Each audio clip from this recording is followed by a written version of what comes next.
वंदे मातरम। स्वागत है आप सबका आज के वीडियो में। और आपको पता है हमारा टॉपिक वर्तमान में चल रहा है बिंदु पथ, और बिंदु पथ को लेकर हम दो प्रमेय सॉल्व कर चुके हैं और उन दोनों प्रमेय के आधार पर यानी उन दोनों प्रमेय के उपयोग से हम कैसे सवाल हल करेंगे वो हम आज की वीडियो में सीखेंगे। तो आज हम आपके लिए लेकर आए हैं दो एग्जाम्पल, और उन दो एग्जाम्पल के माध्यम से हम देखेंगे कि किस प्रकार उन प्रमेय को यूज करके हम हमारी समस्याओं का समाधान करते हैं, हमारी प्रॉब्लम्स को सॉल्व करते हैं। तो लेते हैं पहली प्रॉब्लम, और पहला सवाल है हमारा, एक ही आधार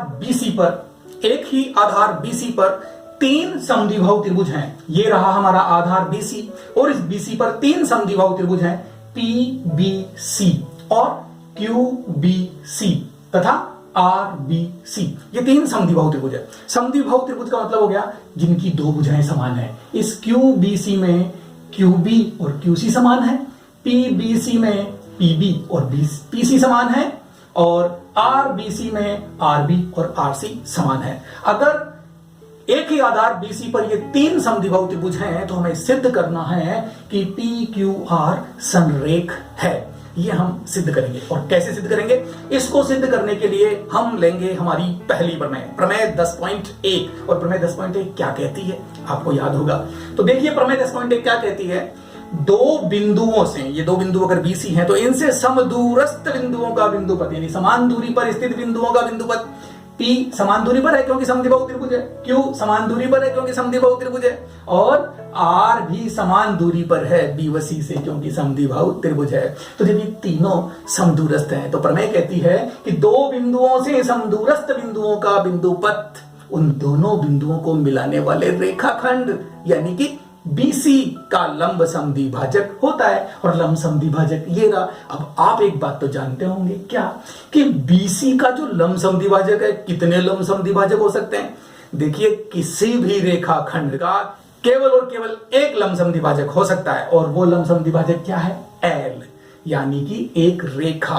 तो इसका मतलब क्या हुआ कि PQR संरेख है। तो इस प्रकार से हमारा ये सवाल सॉल्व हो जाएगा। लेकिन बातों में ही सॉल्व थोड़े ही करना है, चलिए सॉल्व करते हैं। तो सबसे पहले हम हमारा हल शुरू करते हैं, और हल शुरू करने के लिए हमें क्या लिखना है? सबसे पहले दिया है या क्या है या क्यों, इस चीज को लेके चलना है। तो चलिए सबसे पहले हम लेके चलते हैं कि हमें क्या दिया हुआ है और दिए हुए के आधार पर हम इसको कैसे सॉल्व करेंगे। तो हम करते हैं इसको सीधा हल, क्योंकि प्रमेय नहीं है तो यह आवश्यक नहीं है कि हम दिया है, सिद्ध करना है, रचना वो सब लिखें। हम इस उदाहरण को सीधा सॉल्व कर सकते हैं, और अगर आवश्यक हो तो हमारे समझने के लिए हम लिख भी सकते हैं। तो जो चीज आवश्यक नहीं है हम उसे नहीं लिखेंगे और हम करते हैं इसको सीधा हल। तो देखिए हल इसको करना शुरू करते हैं। सबसे पहले बात करते हैं हम हमें जो दिया है उस पर, क्योंकि बात तो उसी पर करनी होगी। तो आप चाहे लिखें चाहे ना लिखें, लेकिन बात आपको दिया है पर करनी है। तो क्या दिया है? हमें दिया है तो हम लिखेंगे क्योंकि दिया है, क्योंकि दिया है त्रिभुज PBC और त्रिभुज QBC तथा त्रिभुज RBC क्या है? समद्विबाहु त्रिभुज है। ये हमें दिया है। तो समद्विबाहु त्रिभुज है तो इनका क्या यूज करेंगे वो अब हम लिखेंगे। समद्विबाहु त्रिभुज है। अब ये समद्विबाहु त्रिभुज है तो क्या फर्क पड़ा? देखिए समद्विबाहु त्रिभुज वो त्रिभुज होता है जिसकी दो भुजाएं समान होती है, और ये आप देख रहे हैं पहले से हमने निशान लगा रखे हैं कि PB और PC त्रिभुज PBC अगर समद्विबाहु त्रिभुज है तो इसमें PB और PC बराबर है। तो समद्विबाहु त्रिभुज है इसलिए हम ये कह सकते हैं कि PB बराबर है PC के। क्लियर? अब QBC भी समद्विबाहु त्रिभुज है, QBC भी समद्विबाहु त्रिभुज है, तो QBC में QB और QC बराबर है। तो हम लिख देंगे कि QB बराबर है QC के। और इसी प्रकार RBC भी समद्विबाहु त्रिभुज है, तो RBC समद्विबाहु त्रिभुज है तो RB और RC बराबर होगी। लिख दीजिए RB बराबर है RC के। तो ये तीनों त्रिभुजों में हम देख रहे हैं कि PB बराबर PC, क्यू बी बराबर क्यू सी और आर बी बराबर आर सी। तो ये अगर बराबर है तो इसका मतलब ये हुआ कि बिंदु P B और C से समदूरस्थ है। बिंदु B और C से बिंदु P समदूरस्थ है। इसी प्रकार बिंदु Q भी B और C से समदूरस्थ है और इसी प्रकार बिंदु R भी B और C से समदूरस्थ है। तो इससे इन तीनों समीकरणों से हम ये कह सकते हैं कि अतः बिंदु P Q व R बिंदुओं, कौन से बिंदुओं से? बिंदुओं B व C से समदूरस्थ हैं। इसका मतलब यही हुआ, समदूरस्थ हैं। क्लियर है? इस बात से ये मतलब निकल गया। अब ये समदूरस्थ हैं तो हम एक प्रमेय जानते हैं समदूरस्थ को लेकर, और वो क्या प्रमेय जानते हैं कि दो बिंदुओं से समान दूरी पर स्थित बिंदुओं का बिंदुपथ उन दोनों बिंदुओं को मिलाने वाले रेखाखंड का लंब समद्विभाजक होता है। तो हमें यह लिखना होगा कि हम क्या जानते हैं। हम जानते हैं, लिखते हैं।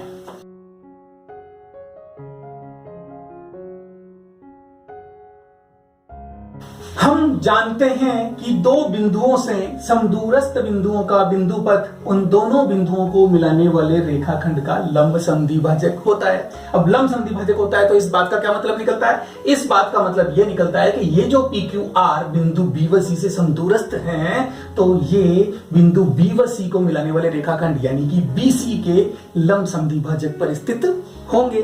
तो अतः बिंदु P, Q व R, तीनों बिंदु P, Q व R रेखाखंड BC के लंब समद्विभाजक पर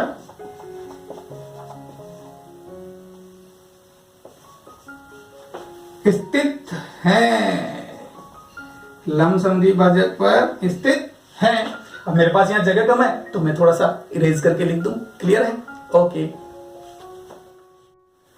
हम जानते हैं, क्या जानते हैं? हम जानते हैं कि किसी रेखाखंड का केवल एक लंब समद्विभाजक हो सकता है। यदि BC का लंब समद्विभाजक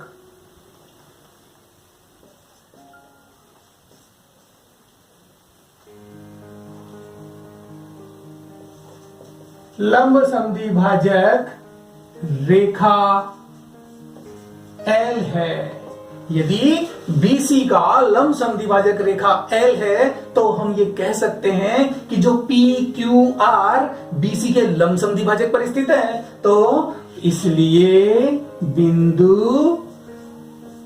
P, Q व R रेखा L पर स्थित होंगे। होंगे कि नहीं होंगे? क्लियर है? रेखा L पर स्थित होंगे। और अगर PQR रेखा L पर स्थित है तो इसका मतलब क्या हुआ? PQR संरेख है, अर्थात PQ व R संरेख हैं। हैंस प्रूव, हमने सिद्ध किया।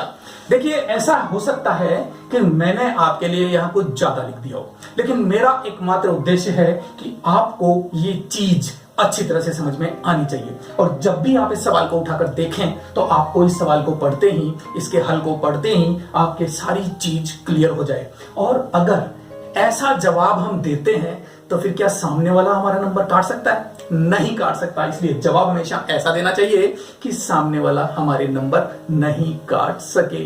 तो चलिए, ये सवाल हमारा हुआ समाप्त और अब हम लेंगे एक और सवाल। अब लेते हैं हम हमारा दूसरा सवाल। और दूसरा सवाल क्या कह रहा है कि एक चतुर्भुज है ABCD। इस चतुर्भुज में कोण B और कोण C, दोनों की बात कर रहा हूं, कोण B का अर्धक और कोण C का अर्धक दोनों बिंदु P पर मिलते हैं। चतुर्भुज ABCD में कोण बी का अर्धक और कोण सी का अर्धक परस्पर बिंदु P पर मिलते हैं। हमें सिद्ध करना है कि बिंदु P सम्मुख भुजा AB और CD से समदूरस्थ है। तो चलिए इसे हम सिद्ध करते हैं। तो सिद्ध करने के लिए सबसे पहले वही बात कि हमें क्या दिया है जरा वो हम देख लें और उसके आधार पर ही हम चलेंगे आगे। तो हमें दिया है, क्या दिया है कि चतुर्भुज में कोण B व कोण C के अर्धक BP व CP है। दिया है कोण B व कोण C के अर्धक, कोण B व कोण C के अर्धक BP एवं CP है। क्लियर है? कोण B के अर्धक BP और C का अर्धक CP है। यह हमें दिया हुआ है और दिया हुआ है तो हमें सिद्ध क्या करना है? हमें सिद्ध करना है कि बिंदु P AB और CD से समदूरस्थ है, यानी हमें सिद्ध करना है PM और PN बराबर है। तो सिद्ध क्या करना है ये भी हम लिख ही लेते हैं। सिद्ध करना है, क्या सिद्ध करना है?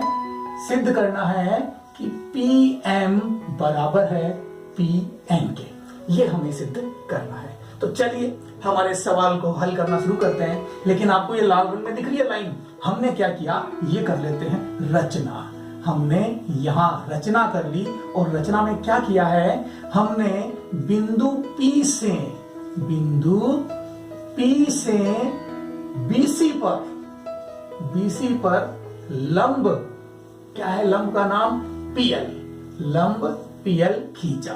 हमने बिंदु P से BC पर एक लंब खींच लिया PL, और क्यों खींचा वो भी आपको स्पष्ट होने वाला है। अब इस सवाल की हम लेते हैं उत्पत्ति को और उत्पत्ति में हम इस सवाल को सॉल्व करते हैं। देखिए कैसे सिद्ध करते हैं कि PM बराबर है PN के। आप ये बात अच्छी तरह से जानते हैं, क्या आपको देखते ही याद आ जाना चाहिए कि अगर ये अर्धक है, इस कोण का ये अर्धक है, तो ये BC और AB क्या है? दो रेखाखंड है। रेखाखंड किसी रेखा का हिस्सा ही होता है। तो ये दो रेखाखंड परस्पर बिंदु P पर प्रतिच्छेद कर रहे हैं। तो प्रतिच्छेद करने पर अगर ये BP इस कोण का अर्धक है तो इसका मतलब ये दोनों दूरियां बराबर हुई कि नहीं हुई? समदूरस्थ। क्यों? क्योंकि हमने प्रमेय पढ़ी है 10.2 और वो प्रमेय कहती है कि दो रेखाओं से समदूरस्थ बिंदु का बिंदुपथ, यानी इस बिंदु P का बिंदुपथ जो कि इन दोनों दूरी से बराबर है, क्या होता है? कोण का अर्धक होता है। इस कोण का अर्धक होता है। और हमें यहां क्या दिया गया है? इसका जस्ट उल्टा विलोम दिया गया है, अपोजिट दिया है। क्या दिया है कि ये कोण का अर्धक है। अरे ये अर्धक है तो इसका मतलब क्या होता है? इसका मतलब ये होता है कि ये दोनों बराबर है, और यही बात हम लिखते हैं। चलिए कैसे लिखते हैं? तो सबसे पहले हम यहीं से शुरू करते हैं कि हम जानते हैं, क्या जानते हैं? प्रमेय लिख दीजिए।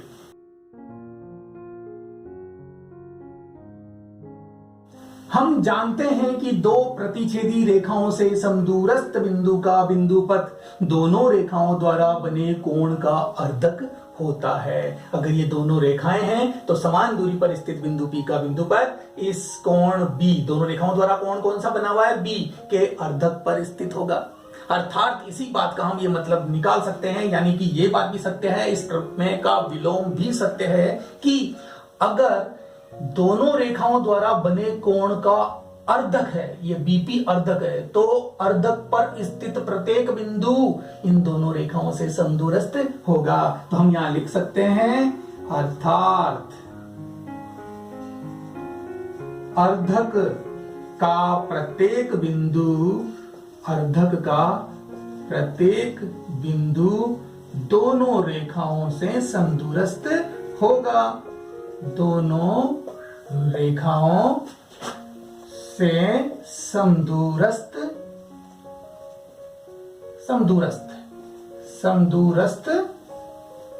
होगा। इस बात का ये मतलब निकलता है। और समदूरस्थ होगा तो इसका मतलब क्या हुआ कि PM और PL बराबर होगा। इसलिए PM बराबर है PL के, इसलिए PM और PL बराबर होगा। क्लियर? ये बात आपके समझ में आ गई कि जब दो रेखाओं से समदूरस्थ बिंदु का बिंदु पथ अर्धक होता है, इस कोण का अर्धक होता है, तो इसका विलोम भी सकते हैं कि दो रेखाओं द्वारा बने कोण का अर्धक, इस अर्धक का प्रत्येक बिंदु इन दोनों रेखाओं से समदूरस्थ होता है। और इसी कंसेप्ट को हमने यूज किया है। तो समदूरस्थ होता है जिसका मतलब P इस रेखा AB से और रेखा BC से समदूरस्थ है, इसलिए ये भी 90 डिग्री और ये भी 90 डिग्री, तो ये इनकी हो गई दूरी और इसका मतलब हो गया कि PM बराबर है PL के। और इसी प्रकार हम ये कह सकते हैं, इसी प्रकार कि कोण C भी तो कोण C का अर्धक है CP, तो जब C का अर्धक है CP तो PN और PL भी बराबर होगा। इसी प्रकार क्योंकि कोण C का अर्धक CP है, इसलिए क्या होगा कि PN बराबर होगा PL के लिए, PN बराबर होगा PL के। तो PN बराबर PL इसे कह सकते हैं समीकरण 1 और इसे कह सकते हैं समीकरण 2। तो इन दोनों समीकरणों से अब हम क्या कह सकते हैं? तो समीकरण 1 व 2 से मैं यही लिख देता हूं, आ तो जाएगा ना, आ जाएगा। समीकरण 1 व 2 से, समीकरण 1 व 2 से क्या कह सकते हैं हम कि जब PM बराबर है PL के और PN भी बराबर है PL के, तो फिर PM और PN भी तो बराबर होगा। यानी इस PL का मान मैं यहां से इसमें रख देता हूं, PL का मान है PN, तो यहां इस PL की जगह में PN लिख देता हूं। तो समीकरण 1 व 2 से क्या हो गया? PM बराबर हो गया PN और ये हो गया हैंस प्रूव। हमें यही सिद्ध करना था कि PM बराबर है PN के, यानी ये दोनों दूरियां बराबर है। तो इसका मतलब ये हो गया कि बिंदु P AB और CD से समदूरस्थ है। इति सिद्धम। देखिए बहुत ही आसान सवाल है। अगर हमें ये प्रमेय याद है तो हम इन सवालों को आसानी से सॉल्व कर लेंगे। प्रमेय याद होनी चाहिए और प्रमेय की समझ होनी चाहिए। तो इन दोनों प्रमेय को ढंग से देखिए। अगर आपने वो पहले वाले 2 वीडियो नहीं देखे हैं जिनमें हमने प्रमेय को सिद्ध किया है तो जरूर देखिएगा, लिंक डिस्क्रिप्शन में मिल जाएगा। ओके बाय, मिलते हैं नेक्स्ट वीडियो में।